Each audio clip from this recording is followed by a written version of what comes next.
Hello, myself Pramod, and today I am going to walk you through a complete load testing scenario using Apache Jmeter.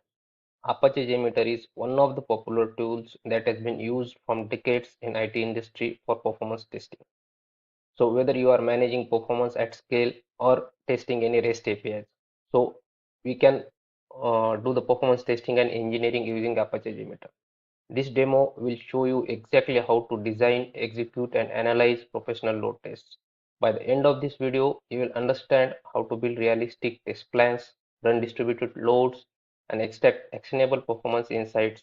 Let's understand why load testing is important. Why does load testing matters? So as you can see on the screen, let's understand the business impact first. So as it's shown on the screen, it will be 5,600 per minute of dollar revenue loss when any e-commerce application crashes or slows down. And this market is very application saturated, so it will take 30 seconds to any user to go to the another platform and purchase their subscription and purchase their services. So it will be like frustration for the end user, and it will like obviously damage the brand reputation. So from the technical perspective, load testing is your early warning system. It tells you whether what your bottlenecks are. Maybe your database query is n plus one. Maybe your application server doesn't scale horizontally. Maybe your CDN isn't configured right. Load testing reveals all of its beforehand only. So before customer finds it, so engineers will find it, and that is how we will fix the application before any performance bug gets to the end user. So it also guides you infrastructure investments instead of guessing and overspeeding. Load test shows you exactly how many servers you need at what capacity. So whether you want to scale it horizontally or vertically, that is how you can decide, and that will be like a smart business decision, right? So and finally, load testing prevents regression also. So every time you deploy new code, you can run your test suite to make sure you haven't like accidentally made things slower. So it's your safety net, right?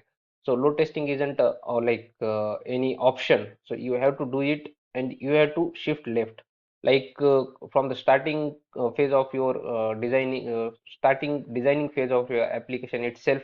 Before developing your application, you should start thinking of load testing. Now let's understand our test scenario. So as you can see on the screen, we have like designed our workload model. So how we are going to execute, or how we are going to design our test scenario. So we are going to simulate 500 users. That's not a small number. It represents a significant spike in the traffic that many APIs need to handle. Okay, so those 500 users won't like show at once. So we'll ramp them up gradually over the 60 seconds. This is important. A sudden spike is unrealistic and it can cause cascading failures. A ramp up mimics the real traffic. So we want real world scenario, like real users are like accessing the our e-commerce websites. That is how we are like mimicking the real world scenario, right? So once all 500 users are ramped up, we'll hold that load steadily for the 5 minutes. That gives us time to see how the system stabilizes under the sustained pressure. The user workflows is realistic. They log in, get an auth token, then they search for the products, then they browse the products details, and finally they add the items in the cart. And this isn't just a hammering on a particular endpoint. So it's testing the full journey, user journey, right? So it will be like more realistic. So our success criteria are clear as shown on the screen. 95% of the our API request should get a successful response within 2 seconds, and it should have 0% of the error rate. So it's a realistic expectation, right? So that's a reasonable expectation for the most of the web APIs, and we want zero errors. That means every assertion should pass, every response should validate, and nothing should crash. Before we build our test plan, let's make sure like we know each and every component of the JMeter. So first of all, as you can see on the screen, we have a thread group. Okay, so this is where you define how many like virtual users you are simulating and how they behave. You specific the number of threads. Think of each thread as one user. Like each thread like you can give an analogy of a single user as a one thread.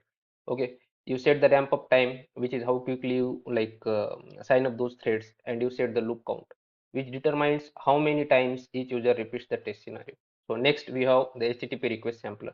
This is the actual request that gets sent to the gets sent or get sent by your API. You specify the method, whatever it is, CURD methods, post, put, delete, or get, the URL path, headers, request body, and so on. So every HTTP interaction goes through a sampler. Okay.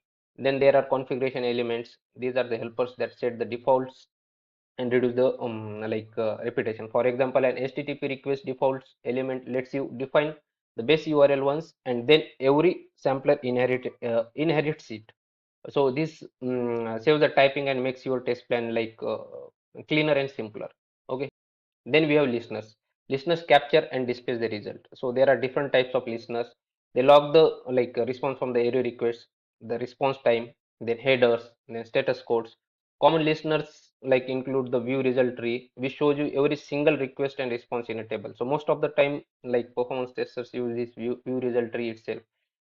Then summary report gives you the aggregator stats, and the graph result listener shows you the response time or time as a line graph. So assertion validates that the response is what you expect. Okay, so you can assert the HTTP status code is 200 or 400, whatever it is. You can assert that the response body contains a specific string. You can assert that the response time should be below the threshold, whatever you have specified. If assertion fails, the JMeter mark that request as an error. And finally, there are pre-processor and post-processor. There are different types, multiple pre-processor and post-processor. Pre-processor run before a request, useful. These are useful for setting up your dynamic data. Post processor run after your request. Like these are useful for extracting values from the response. Like for correlations, you extract some values, dynamic value from the response of our request, and you pass it on to the next request. JSON extractor can pull the access token of a login response and store it for the use, and we can pass it on to the next request. So these are the core components of the JMeter. We'll combine all of them to design our test plan. Now let's build our test plan. Okay. So as you can see, I have already opened JMeter interface. So this is how the landing interface of JMeter looks like. So here by default we will be getting a test plan. So right click on this test plan, then click on add threads, and here we have the thread group as we have seen in the last slide. So this is what thread group we can add to our test plan. Okay, so now you can see thread group is been successfully added. Now number of threads I am adding it as 500, and uh, like uh, I'm setting this to 500, like this number of threads. So that's 500 virtual users. Okay. Ramp up period, I'm setting this to 60. That's 60 seconds. Okay. So this is 60 seconds. So Jmeter will start with 0 users at time 0 and gradually increases to 500 users by the time of 60 seconds. The calculation is threads per second equals 500 divided by the 60 second, which is about 8.3 users per second. So every second roughly 8 new users start running the test. Okay, so loop count, I'm setting it to 1, which is already there by default. Each user will run through the test scenario exactly at once. If I set it to 2, each user would repeat the scenario for twice. For this demo, 1 is sufficient for now. Okay, here below it I am checking the specify thread lifetime option and setting it to 300 seconds. So what does it actually means is, I have set it to 300 seconds. That's around 5 minutes. The limits how long each thread stays alive, which prevents the test from running indefinitely. So once we define it, our threads won't go in indefinite state. Okay, restricting our threads to go into indefinite state, we mention we tick mark the specify thread lifetime and specify the particular lifetime or particular period for which our thread should run for the maximum seconds at. So that is how we are we are done with setting up our thread group. Now we will see how we are setting up the this HTTP requests. Okay, HTTP sampler. So here on thread group we can right click on it, then add. Then here we can see option called sampler, and here under this we have different samplers that can be added. Today we are going to see HTTP request sampler. Okay, so now you can see it's been successfully added. So now let's understand. I have already designed the whole test plan, and now let's understand how I have put all the values, and afterwards we can do the execution and analyze the results. As we have already seen, we are going to hit 500 concurrent users, and duration will be 60 seconds. So under this 60 second, these 500 users will be ramped up slowly one after another, and the maximum duration for any thread will be 300 seconds. And then we have added HTTP request under it. So obviously our protocol will be HTTPS, and we are going to hit website.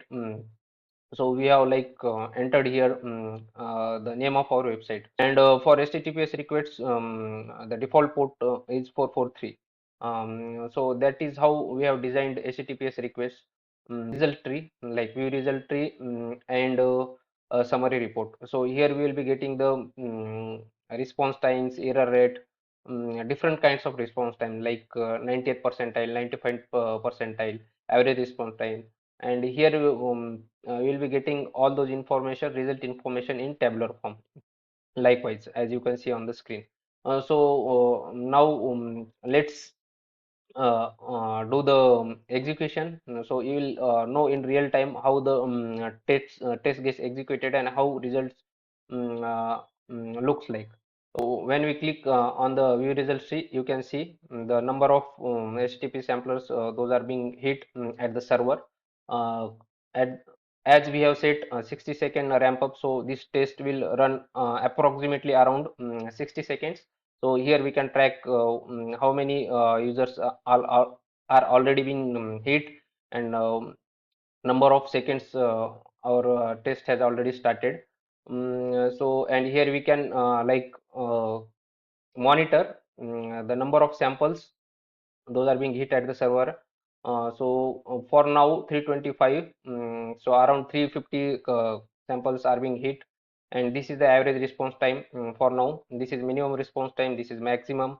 So this is standard deviation from the average response time, this is error percentage, throughput, how many kilobytes of data is received per second, the sent data, and average bytes. All this information we can get here in tabular form in summary report. So this is how we can analyze our results using the summary report. Or you can click on any sample that has been hit to the server out of these 500 samples. So we can see here that our success status code is success, that is 200. That means our request is been hit to the server and we got the successful response from the server. Okay, you can click on any of the HTTP request. Here we have different options. Under sample result we can see whether we got any successful status code from the server or not. Here we can see what actual request that is been hit to the server. Here we can see the response data, what actually we have got from response from the server. So if you want to extract something from the server, we can use the server response, we can use the post processor, and we can extract that particular dynamic value and we can pass it on to the next request. So that is what correlation is all about. So likewise we have response body, response headers. So everything that is been hit to the server and we got data from the server, that is all recorded here, um, and is shown under this view results tree sampler. Okay, so similarly if you want our data in tabular form, so this summary report shows the summary of all the requests. Okay, for any individual request you can see here, for any individual HTTP request, for the uh, summary of collectively, if you want to see the collective results of all the requests that has been hit, so we can see here under summary report. Now let me summarize the key matrices we are looking at and what they mean. Okay, so as we can see on the screen, first of all we will be seeing the response time. This is the elapsed time from the like when we have when the JMeter sends a request to the server and it receives a response. It measured in milliseconds. Okay. So for web APIs, you typically want response under 1 second, ideally under 500 milliseconds. Anything slower than 2 seconds start to feel like laggy or slower. Okay, so after the response time, we'll be looking at the throughput. So we can see here on the screen at the right hand side, the throughput column is there under this aggregate report result tree. Okay, so throughput. This is the number of requests per second that is been server can handle. It calculates at the total number of requests divided by the total test time. So higher the throughput is the better. It indicates how much work the server can do. Okay. Then error rate. Here we can see the error rate. This is the percentage of the request that fails. Failure is either HTTP error response or failed assertions. Zero errors is like ideal. Any errors in production like that can under the load are unacceptable. Okay, so response time, maximum response time, and average response time. So here we can see these three numbers tell you the distribution of response times. If minimum is 50 and maximum is 500, you have a huge variance. That is suspicious, right? The percentiles like the 95th percentiles are more useful because they ignore outliers and show what typically users experience. Here in our third execution, we can see there are few errors, like almost 52% of the requests has been thrown errors. Okay, so common mistakes that can be avoided while designing the any test plan or execution, or like while analyzing the test results. Okay, so before we wrap up, let me share some best practices. Like I have learned in my past 6 years of experience doing hundreds of load tests. Okay, please ramp up gradually. Don't start with food load instantly. Real time, real users arrive gradually. A ramp up help us understand at what point the system start to degrade. Then secondly, add think time between the requests. Like a user doesn't click next immediately after page loads, right? So in real time, this is what happens. They read first. Third is validate response content. Don't just measure response times. Assert that the response is actually correct. A fast response that is wrong is that is useless. The fourth point I would like to highlight is test with realistic data. If your login test always uses the same username, you are not testing realistically. So user are different, and tests are also different. Realistic scenarios are different. So you should prepare your test data beforehand itself, before uh, planning any execution of any thread group. So fifth point I would be I like to highlight is run your test plan or test from an appropriate machine. If your JMeter itself is maxing out CPU, you can't measure your servers to capacity. Like on your local itself, your JMeter is maxing out its capacity. So you have to have your machines on cloud. So for that, you can use the tools like BlazeMeter. Mm, and the next point would be understand your baseline. You have to have your baseline test first, then you can go until the breakdown test. Run with a small load first, then see what response times look like when there is a minimal contention, and then compare against higher loads to see degradation. Point I would like to highlight is monitor your server during test. Okay, you can monitor it here itself on the JMeter, or you can monitor using different monitoring tools like Datadog or Dynatrace. Okay, uh, then you can monitor your CPU, memory, disk input output, network traffic, etc. On Datadog. The real bottleneck might be database input output or network bandwidth, not the application code. Most of the time it happens that the your application code is not the culprit. It is your database query, um, or CPU or memory likewise. So you have to monitor infrastructure also. Best practices I have highlighted above will help you get the reliable, actionable results from your load test. So that was all we have learned about JMeter today. It was a quick session. Uh, so that was a complete walkthrough of the load testing with Jmeter. So we built a test from like a scratch. We selected a real-time scenario like website like simulator 500 users. We have seen some techniques, some components like thread group samplers, listeners, percentile analysis, etc. Now these were the like fundamentals for any load testing. So you can apply the same pattern to any API, like any workflow, any performance requirement, right? So load testing is not just something you do once and forget. It's ongoing process. Every time you release a new code, you run your test suite to ensure you haven't introduced a regression. Uh, so as your user base grows, you update your test scenarios to match the new load levels. Okay, so that is how we do the scaling of the users by like doing the baseline test first, and then we can go until the breakpoint test. If your organization needs like someone to build and maintain these test suites, to mentor teams on performance testing and best practices, and to identify the bottlenecks in your application, like you can apply the techniques or the things you have, the one thing is you have to do the hands-on, just the theoretical things won't work. Okay, so like thank you for having me. Yeah, thank you.